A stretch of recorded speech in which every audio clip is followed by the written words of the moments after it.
अभी तक मैंने चैनल पे बहुत सारे कंट्रोलर्स रिव्यू किए हैं, लेकिन कोई भी कंट्रोलर इतना इम्प्रेसिव नहीं था जितना ये कंट्रोलर है। ये है कॉस्मिक बाइट स्टेलारिस वायरलेस कंट्रोलर और इसमें एक भी फीचर मिसिंग नहीं है। इसके अंदर वो सब मिलता है जो आप एक प्रो कंट्रोलर से एक्सपेक्ट करोगे, लेकिन फिर भी ये कंट्रोलर परफेक्ट नहीं है। इसके अंदर कुछ माइनर इश्यूज है, तो क्यों ये मेरे हिसाब से एक ऑलमोस्ट परफेक्ट कंट्रोलर है, चलिए पता लगा। ये कंट्रोलर अमेज़ॉन पे 3000 के आसपास मिलता है और मैंने जब इसको ऑर्डर किया था तो मुझे ये 2600 रुपीज़ में पड़ा था। कनेक्टिविटी की बात करूँ तो इस कंट्रोलर में ब्लूटूथ भी है, एक रिसीवर भी मिलता है और केबल लगा के भी इस कंट्रोलर को यूज़ किया जा सकता है। और कंपैटिबिलिटी की बात करूँ तो ये कंट्रोलर पीसी में, एंड्रॉयड में, iOS में, निंटेंडो स्विच में and for some reason Tesla में सपोर्टेड है। मतलब प्लेस्टेशन में और एक्सबॉक्स में ये कंट्रोलर सपोर्टेड नहीं है। और प्लेस्टेशन में ये कंट्रोलर सपोर्टेड नहीं है ये बात समझ में आती है क्योंकि PS कंट्रोलर का लेआउट ही अलग है। और उसके बाद भी कुछ थर्ड पार्टी कंट्रोलर्स PS4 में चलते हैं, जैसे EvoFox 1 या एंटीस्पोर्ट्स GP400। और PS5 में भी ये कंट्रोलर्स चलते हैं, लेकिन सिर्फ PS4 गेम्स में। लेकिन जहाँ तक बात है एक्सबॉक्स कंसोल्स की, उसमें थर्ड पार्टी कंट्रोलर्स काम नहीं करते हैं। कॉस्मिक बाइट स्टेलारिस पे वापस आते हैं। इस कंट्रोलर के पीछे एक स्विच दिया गया है जिसके अंदर 4 ऑप्शंस मिलते हैं, PC, iOS, एंड्रॉयड और निंटेंडो स्विच। और यहाँ पे मामला थोड़ा कॉम्प्लिकेट हो जाता है। अब जहाँ तक बात है PC में कनेक्ट करने की, इसके मोड को मैं PC पे रखता हूँ और रिसीवर के मामले में ये कनेक्ट हो भी जाता है। लेकिन अगर मुझे इस कंट्रोलर को PC पे कनेक्ट करना है ब्लूटूथ यूज़ करके, तो ये स्विच विंडोज़ पे काम नहीं करेगा। मुझे X इनपुट के लिए इसको iOS पे कनेक्ट करना पड़ेगा और D इनपुट के लिए एंड्रॉयड पे। लेकिन इसके यूज़र मैनुअल में स्टेप बाय स्टेप इंस्ट्रक्शंस दिए हुए हैं, तो आप इसको यूज़ करके किसी भी डिवाइस में कनेक्ट कर सकते हो और इसका लिंक मैं नीचे डिस्क्रिप्शन में छोड़ दूँगा।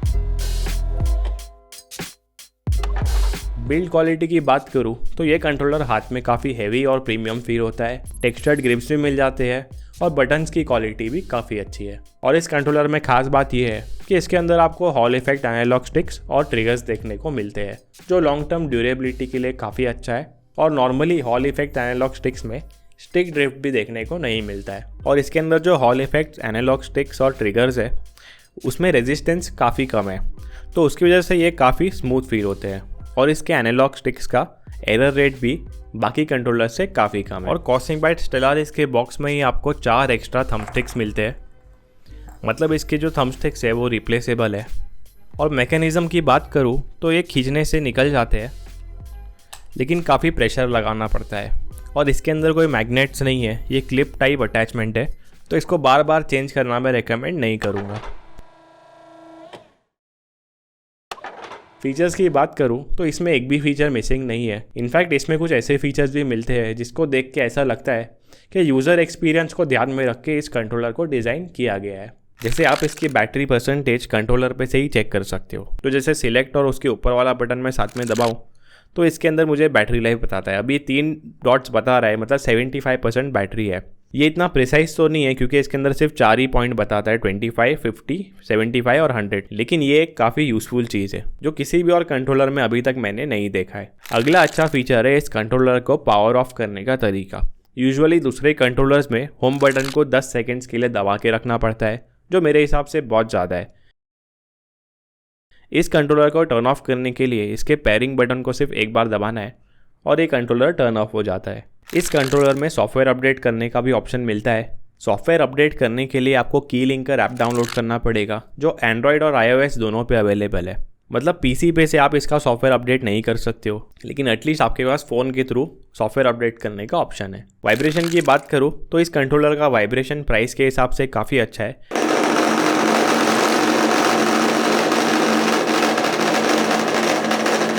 लेकिन इसके अंदर आपको इम्पल्स ट्रिगर्स देखने को नहीं मिलते। वाइब्रेशन से रिलेटेड एक और फीचर होता है इम्पल्स ट्रिगर्स, जिससे कंट्रोलर के ट्रिगर्स में भी माइल्ड वाइब्रेशंस फील होते हैं।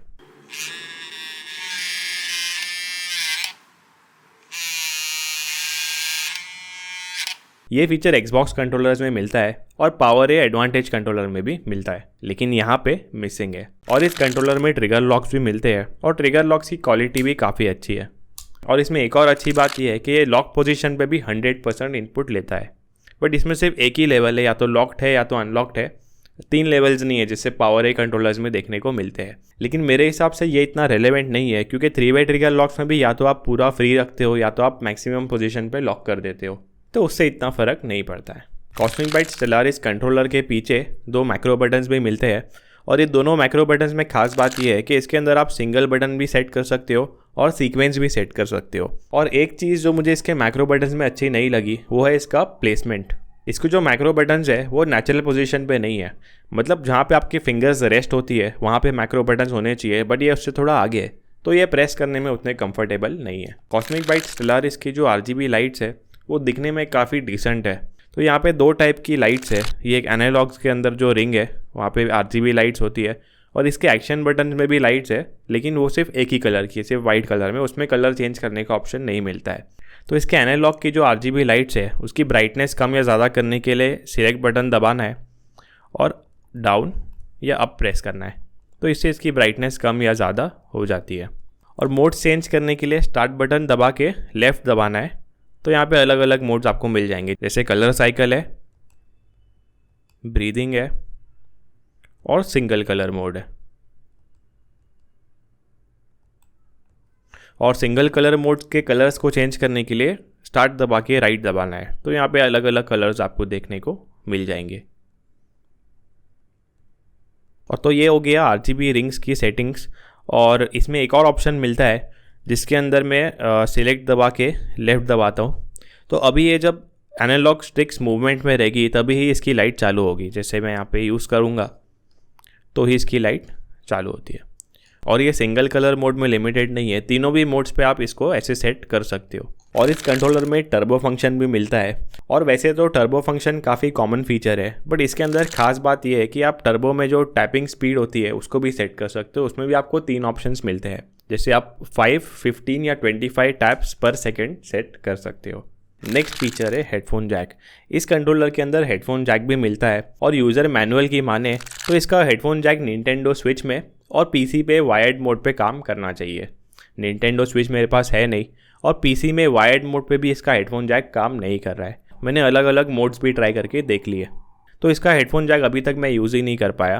तो अगर आपके पास ये वाला कंट्रोलर है तो आप कमेंट सेक्शन में बता सकते हो कि PC पे वायर्ड मोड में इसका हेडफोन जैक काम कर रहा है या नहीं कर रहा है। कुछ माइनर प्रॉब्लम्स को इग्नोर करें तो कॉस्मिक बाइट स्टेलारिस एक परफेक्ट कंट्रोलर है जिसमें कोई भी ऐसा इंपॉर्टेंट फीचर मिसिंग नहीं है, और इसमें हॉल इफेक्ट, एनालॉग स्टिक्स और ट्रिगर्स भी है जो यूजुअली ये प्राइस पॉइंट पे देखने को नहीं मिलता है। तो अभी के लिए 3000 रुपये के प्राइस पॉइंट पे PC गेमिंग के लिए ये मेरे हिसाब से बेस्ट कंट्रोलर है। और अभी के लिए मैं इसलिए बोल रहा हूँ क्योंकि जब भी कोई flagship feature mid range price point पे एक ब्रांड की तरफ से देखने को मिलता है, वो फीचर फिर दूसरे ब्रांड भी अपने प्रोडक्ट्स में लेके आते हैं, जैसे Easy SMX X15 या फिर क्रियो मिराज। ये दोनों कंट्रोलर्स 3000 रुपये के प्राइस पॉइंट पे आते हैं, और दोनों के अंदर हॉल इफेक्ट, एनालॉग्स और ट्रिगर्स देखने को मिलते हैं। लेकिन ये दोनों कंट्रोलर्स की टेस्टिंग अभी बाकी है, तो अभी के लिए 3000 के प्राइस पॉइंट पे कॉस्मिक बाइट स्टेलारिस ही बेस्ट कंट्रोलर है। तो वीडियो अच्छा लगा हो तो लाइक करना, और यहाँ तक देख लिया है तो सब्सक्राइब कर लो। मिलते हैं अगले वीडियो में।